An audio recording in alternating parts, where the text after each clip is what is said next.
Good evening everyone, स्वागत है आपका अभी क्लासेस डाउट्स में। और आपका सवाल है देशांतर किसे कहते हैं।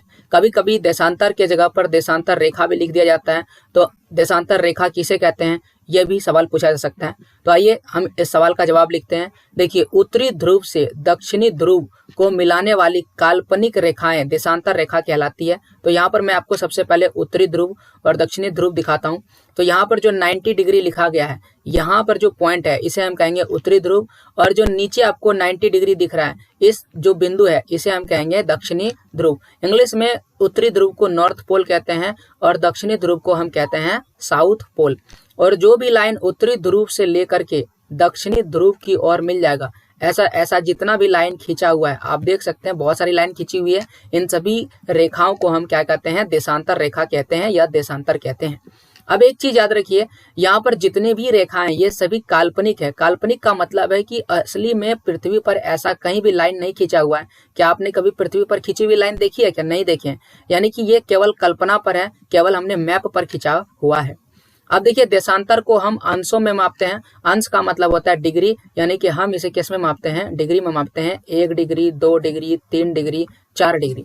और आपको पता है कि एक वृत्त के चारों तरफ, चूंकि अगर आप इसे देखिएगा तो ये एक तरह का क्या बना रहा है, वृत्त बना रहा है। और इसमें अगर हम एक एक डिग्री पर एक एक लाइन खींचें तो वृत्त में 360 डिग्री का कोण बनता है, यानी कि हम 360 रेखाएं खींच सकते हैं। इसलिए यहाँ पर एक और पॉइंट लिखा हुआ है कि देशांतर वृत्त जो है 360 डिग्री की होती है। अगर अगला लिखा है कि प्रत्येक अंश को, यानी कि प्रत्येक डिग्री को छोड़ने देते हैं, फिर उसको हम मिनट में बांटते हैं। यानी कि ये है मान लीजिए 1 डिग्री और अगला फिर दूसरा लाइन है ये 2 डिग्री, तो इसको हम फिर मिनट में बांटेंगे, यानी कि इनके बीच में हम फिर से 60 लाइन खींचेंगे। और फिर 2 मिनट वाली लाइन के बीच में फिर से 60 लाइन खींचेंगे, क्योंकि 1 मिनट में कितना सेकंड होता है, 60 सेकंड होता है। और सॉरी, एक घंटे में 60 मिनट होता है और 60 मिनट में 60 सेकंड होता है। ओके, 2 मिनट में 120 हो जाएगा, 3 मिनट में 180। ये तो पता ही होगा, थोड़ा सा गणित है। तो फिर से हम इसको किस में डिवाइड करते हैं, सेकंड में विभाजित करते हैं। अक्षांश रेखाएं जो है वह समानांतर रेखाओं से भिन्न सभी देशांतर रेखाएं यमुनोत्तर की लंबाई के समान होता है। यानी कि देखिए, एक होता है देशांतर रेखा और दूसरी रेखा जो होती है वह होती है अक्षांश रेखा। तो आप देख सकते हैं जो उत्तरी ध्रुव से दक्षिणी ध्रुव को मिला रहा था उसको हम क्या कहते थे, देशांतर रेखा।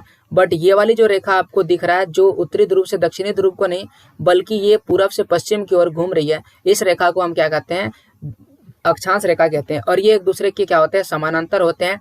समानांतर का मतलब होता है इन दोनों के बीच डिस्टेंस बिल्कुल समान होता है। कितना होता है, 111 किलोमीटर। ओके, परंतु आप अगर देशांतर रेखा को देखें तो इनके बीच का डिस्टेंस बिल्कुल सेम नहीं है। ध्रुव के पास अगर आप जाइएगा, ध्रुव के पास, तो थोड़ा कम डिस्टेंस देखने मिलेगा, जबकि आप यहाँ पर आइएगा बीच में, जो जिसे बोलते हैं विषुवत रेखा के पास, तो यहाँ पर अधिकतम देखने को मिलेगा। अधिकतम कितना होता है, 111 किलोमीटर अधिकतम होता है। तो ये था आपके सवाल का जवाब कि देशांतर रेखा किसे कहते हैं। ऐसे ही सवाल अगर आपके मन में भी है तो कमेंट कीजिए और आप अपने सवालों के जवाब पाइए। वीडियो को पूरा देखने के लिए थैंक यू। लाइक कीजिए, सब्सक्राइब कीजिए चैनल को।